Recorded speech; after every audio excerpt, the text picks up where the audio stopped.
Yetu ni mwenyekiti wa jukwaa la Samia mkoa wa Kigoma ambaye yupo kwenye ziara kikazi mkoa wa Dar es Salaam. Ni ameshiriki zoezi la upandaji wa miti hapa Tantrade au maonyesho Sabasaba. Ni mwendelezo ule wa utekelezaji wa ajenda yetu ya utunzaji mazingira, na atasema zoezi hili amelipokeaje, maana toka asubuhi mpaka sasa hivi tunapoongea saa 9 yuko hapa. Karibu.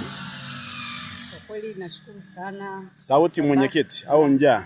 Nashukuru sana kwa kushiriki jambo hili la kupanda miti. Kwa kweli nimefurahi sana.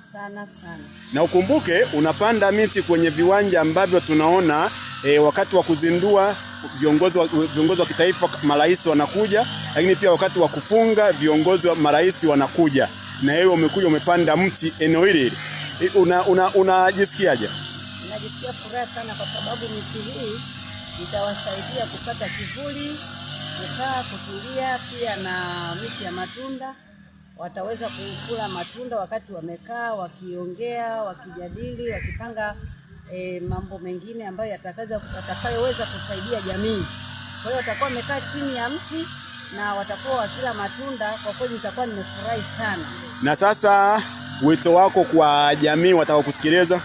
Ninawaambia kwamba wajitahidi sana kila mmoja kupanda miti kwa sababu ni faida na ni kitu kinachosaidia hata watu wengine.